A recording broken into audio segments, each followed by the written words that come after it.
4 hours of pain? I think Tua just told his teammates what it feels like to be a Dolphins fan every time their game is on.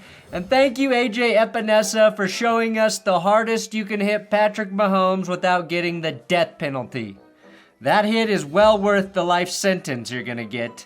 The Bills defeated the Chiefs via good defense. The Bengals and Bears gave us the game of the week, maybe of the year. A QB controversy brewing in Arizona? Cam Little made NFL history, and we're back to not knowing our NFL ass from our NFL head, and I love it. I'm Brendan Perna, and before I reveal the real winners and losers from NFL Week 9, I've got the Blop 10 plays. 10 plays so painful, they too might play quarterback for Washington one day. Starting with the Levis 11. If a Levis play made a sound, it would be this by Tony Romo. I think it was... Did Tony Romo pass a kidney stone? Did Jim Nantz stab him? Usually it's Collinsworth making those noises during a Mahomes game. Blop 10, we've got a college ref reliving the glory days. It's all fun and games when the ref shows a little personality, isn't it? Until he hits the Heisman pose as you get ejected for targeting. Blop 9, kicking shorts? On a left-footed kicker? What dimension am I in? A college-aged kid who kicks with the left foot? I think Bill Belichick's got the next one lined up if Jordan leaves him. Imagine Tate Sandal in Jordan's boots. Whoa, calm down, Tony. Blop 8. The Steelers' defense has been so bad, their fans brought a coffin to their tailgate. Let's see what TJ Watt and Jalen Ramsey had to say about that.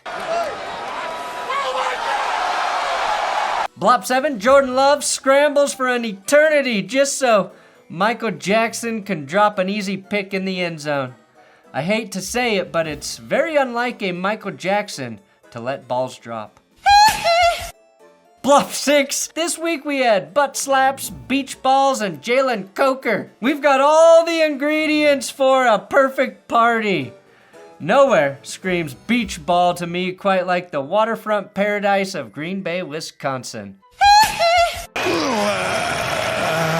Blop 5, Rico Dowdle got flagged for only doing 2 pumps. Someone, please make a poster of Rico Dowdle and Jalen Coker titled Pumps and Bumps. If Rico really gets us a new Key and Peele sketch, he's the MVP. Rico, man, you got robbed. You only did 2 pumps. I'm sorry, man. Now we're gonna have to write a new sketch. How great is that sketch? If we now assume 2 pumps is the actual NFL rule. I definitely think you're supposed to get 2 pumps. Blop 4, Drew Tranquil blops on his face while Dalton Kincaid walks into the end zone. I haven't seen a Dalton put someone on the ground like this since Roadhouse. What's the matter, you chicken dick? That it, Dalton? Blop 3, Trayvon Walker got ejected for throwing a punch. The entire Jags franchise should be ejected for having 3 top 2 picks since 2021 and still needing 70 minutes to beat the Raiders. Blop 2, oh my god, how much tongue does Leonard Williams have? That guy's a real eater. And I'm not just talking about double teams. Blop 1, Chase Brown telling the defense to finish the fucking game. We just got to play complimentary football. Like, we put the ball in the end zone and go up a point at the end, finish the fucking game. Like, I'd be careful saying just end it. That's what we need to do, just end the fucking game. Like, around Bengals fans, because I think they're probably all teetering on the edge of sanity as it is, Chase. Just finish these goddamn games. And Blop 0, the Cowboys, who scored just 1 offensive touchdown on Monday Night Football. Their other score, a blocked punt by the face of Sam Williams.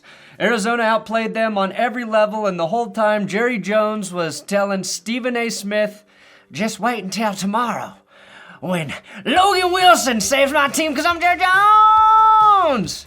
Then Stephen A. got up and said, I don't know who Logan Wilson is, Jerry. And if you enjoyed the Blop 10 plays, please subscribe to this YouTube channel. We just crossed 816,000 subs. Things are slowing down now. It's that part of the season. So get your shit together and help me get to 8:30 by the end of November. Oh, today's episode is sponsored by PrizePicks and my code TGS. When you sign up, it's the single biggest way to support this channel. Now, we get big bonuses here at That's Good Sports for every 200 signups. We've got 60 new signups in November already.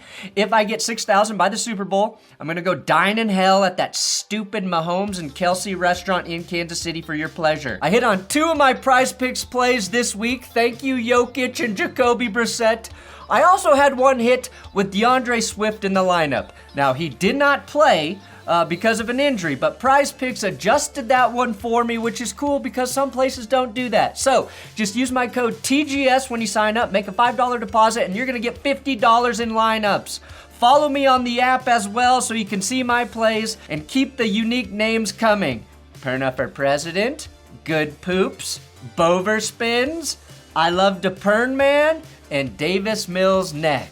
Yes, code TGS.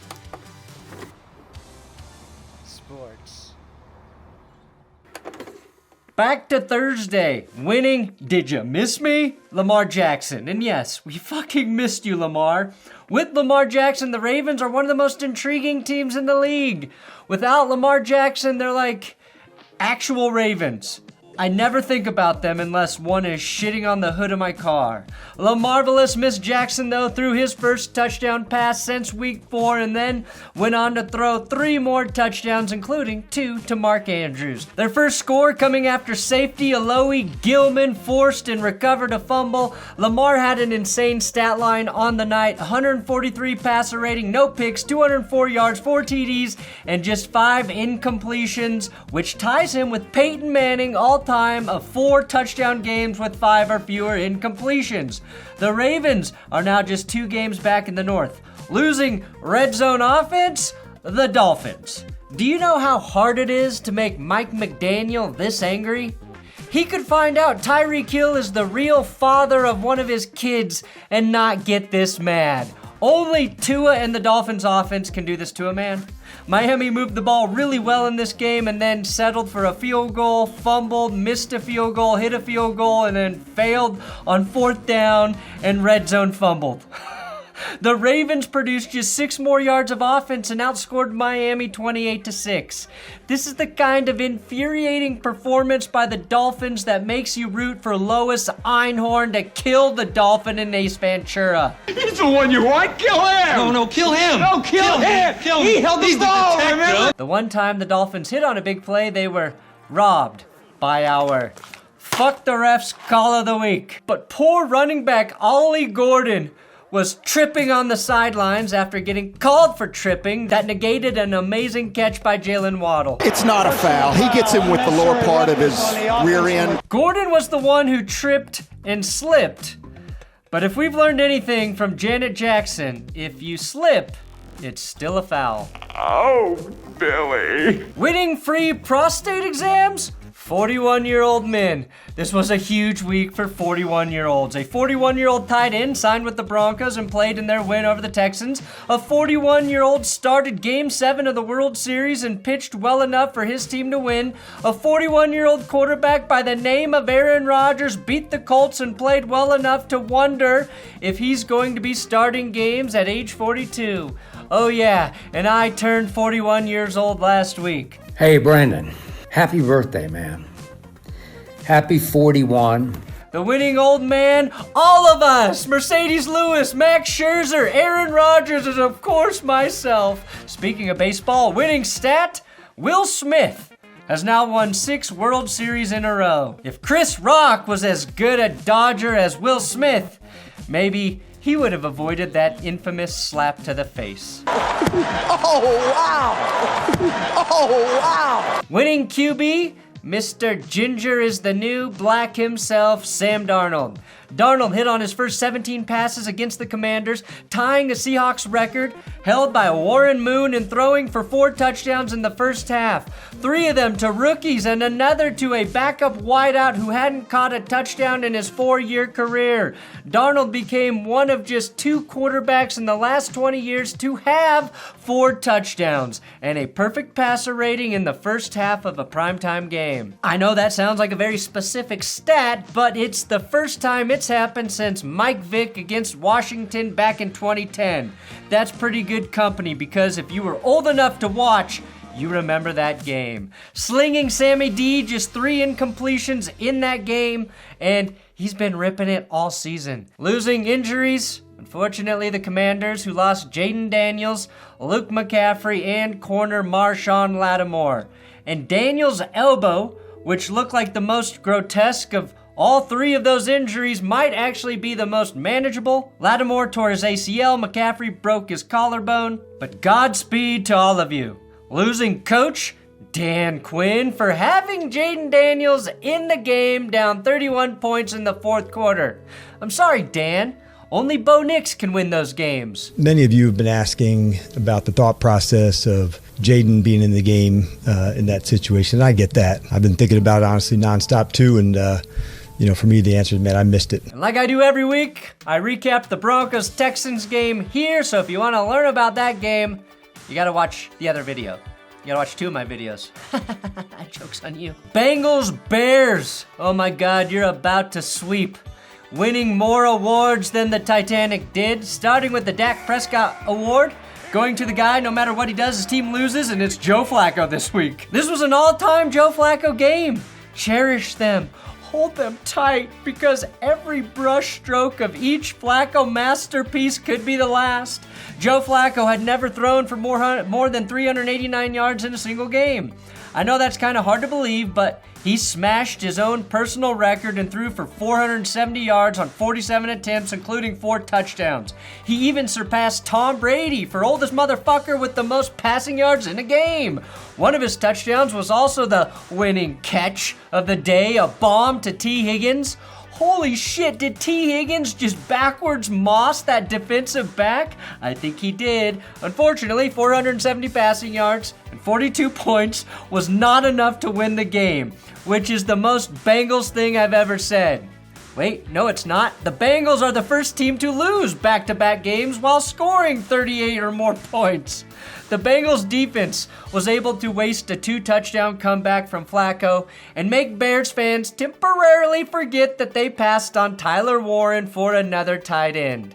Flacco couldn't make it to the end zone on a last-second Hail Mary, which may have been the biggest upset of the week. This game's also getting the Most Stimulating Game Award, aka the Arthur Smith Award, which is usually reserved for a single play, but this game was just too damn insane. The Bengals recovered an onside kick, for Christ's sake, and it happened because the ball bounced off the tip of a Bears shoe. Losing challenge, Zach Taylor, who helped the refs correctly call a Bears touchdown here. The Michael Penis Jr. Award going to the player who rose to the occasion, Colston Loveland and Caleb Williams. Williams scrambled to move the chains on their game-winning drive, and Loveland, of course, scored the game-winning touchdown to put a bow on his 188-yard, 2-touchdown performance. Winning stat, Caleb Williams is the first player in NFL history to have multiple passing TDs, multiple receptions, and a receiving touchdown in a game. 2 receptions, 22 yards, and a touchdown there for Caleb. The Cam Ward We Ass Award? Ass, we ass, we ass. Going to the Bengals defense, who is now allowing 426.6 yards per game, which is the second worst in the Super Bowl era. They gave up 576 yards to the Bears alone. Congrats, Cincy. And another meltdown by this Cincinnati defense. Ass, we ass, we ass. Like, what the fuck? Losing stat, Bengals defense missed 15 tackles, leading to 133 yards of additional offense for the Bears because Yes. The game also featured our winning running back, who is Kyle Monangai. Who is Kyle Monangai? I don't know. But should I have a doctor look at my Monangai? He led the NFL this week with 176 yards on the ground, the biggest contributor in the Bears' 283-yard rushing effort against Cincy. This was a huge out-of-nowhere rookie performance for Chicago, and it's the most rushing yards of any Bears running back since Matt Forte in 2011.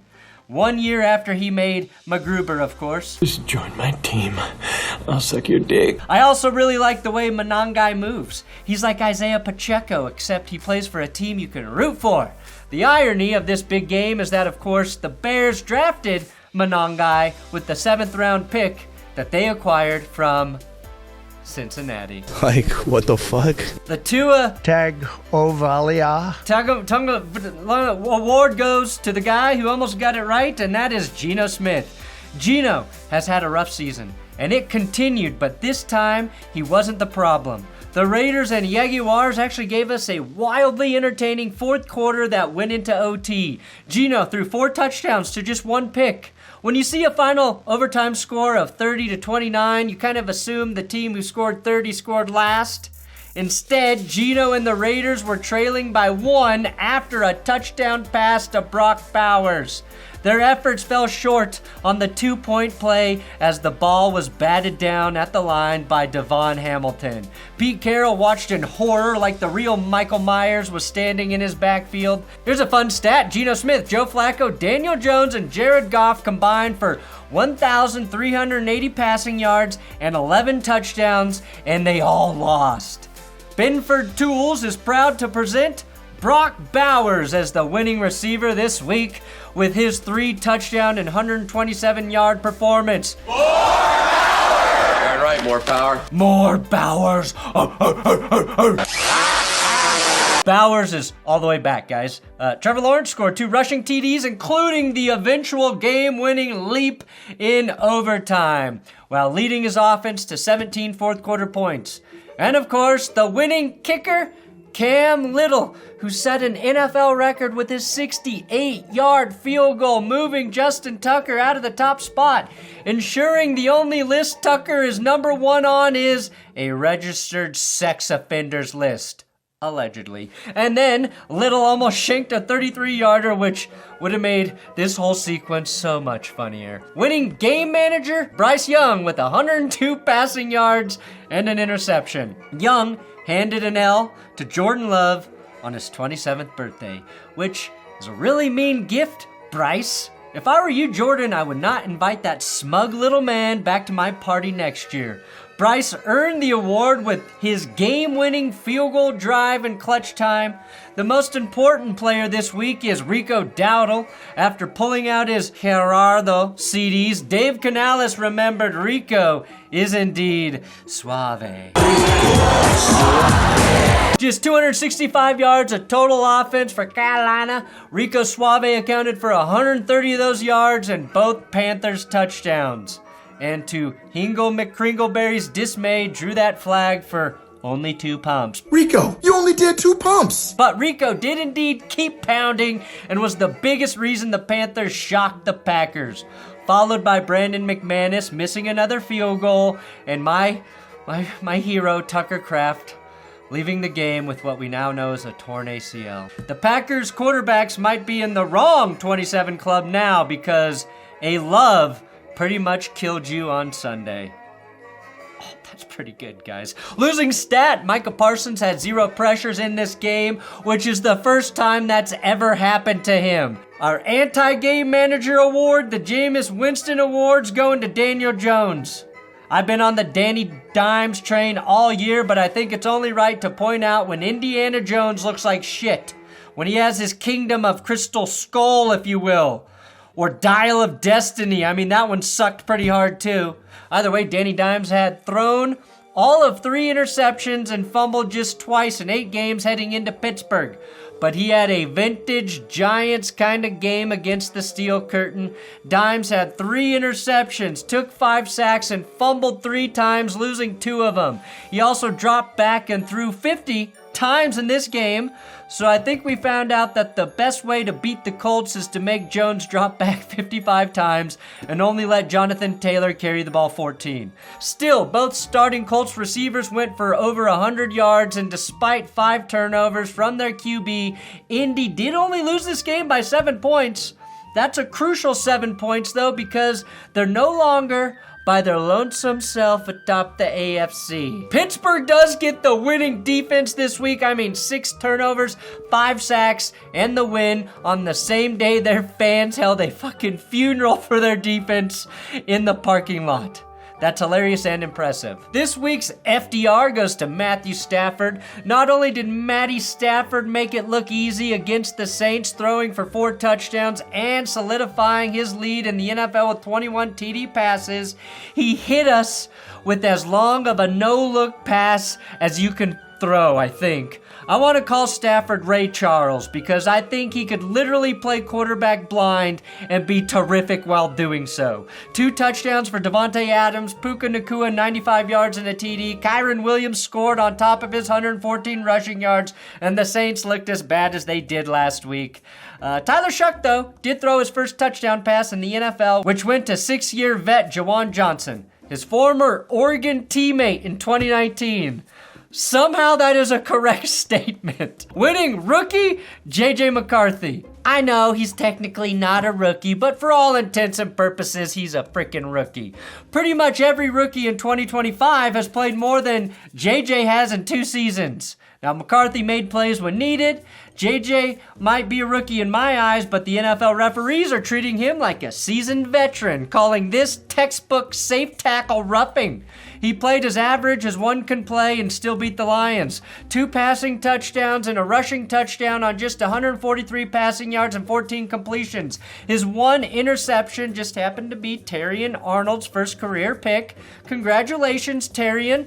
You now belong on a podcast with Christian Gonzalez and Pat Surtain. Bro, I ain't gonna lie. I respect your game heavily, bro, for sure. So that's real. That's real to hear that. Did you used to hoop? And maybe there is something to JJ's zen-like 4-hour meditation before the game starts. Much more effective than the way Tua fills his 4-hour windows. 4 hours of pain! Look, the Vikings had 2 touchdowns in the first quarter, which I think allowed their defense to play loose. Sack Jared Goff 5 times, force a fumble, and most impressively, hold the Lions to just 65 rushing yards. Winning adjustment, the Vikings. After their opening defensive series where Sam Laporta caught 3 passes and scored a touchdown on a bulldozing run on 4th and 4, roughly 65 of Laporta's 97 yards came on that opening series. Losing kick, Aiden Hutchinson.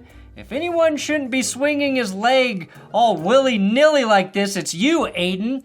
Winning duo in a losing effort, Michael Penix and Drake London, who connected for 3 touchdowns in a 1-point loss. Unfortunately for them, one of the reasons they lost was John Parker Romo missing the point after attempt late in the 4th quarter there.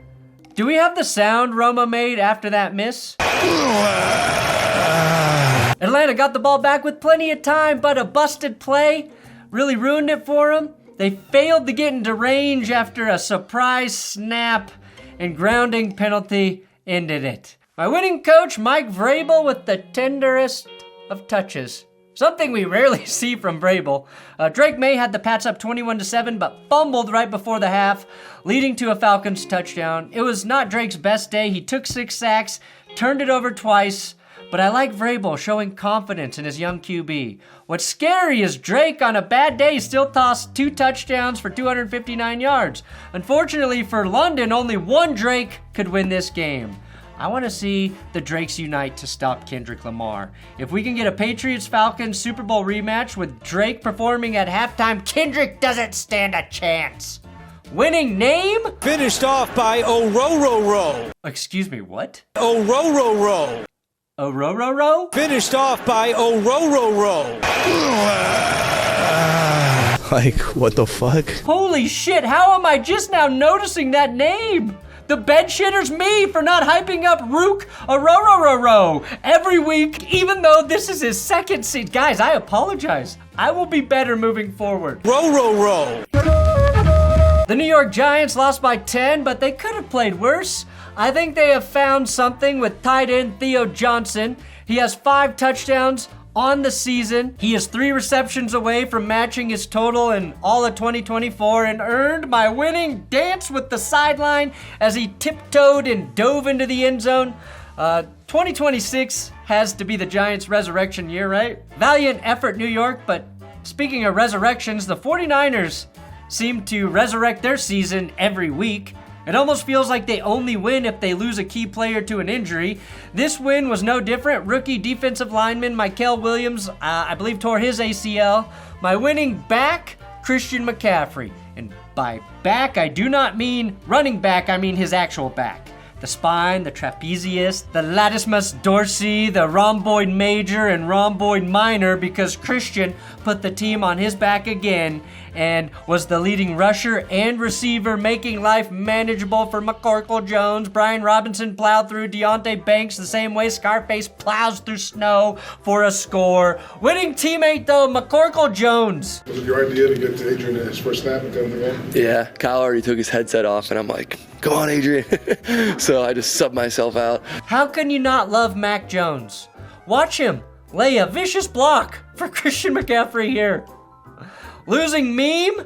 This 6-7 reference from Ross Tucker in the Titans-Chargers game. 7-7. Steelers Colts, back to you. Well, he said 7-7, but they hadn't kicked the extra point yet, so it was actually 6-7.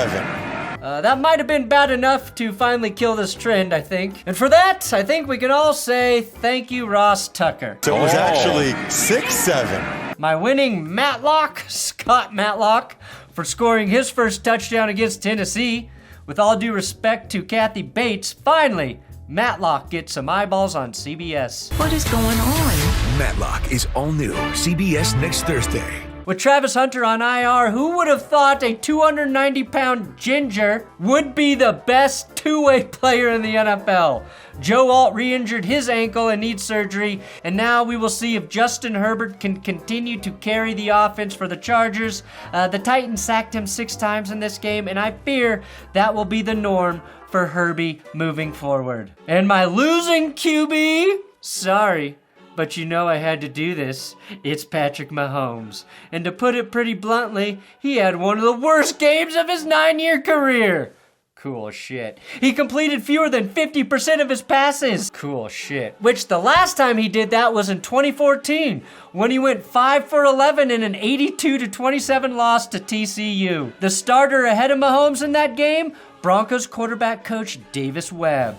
Cool shit. Anyways, Mahomes was the betting favorite for MVP heading into Buffalo. Well, now Matthew Stafford threw 4 touchdowns, Sam Darnold looked near perfect in primetime, and Draketh Mayeth keeps winning.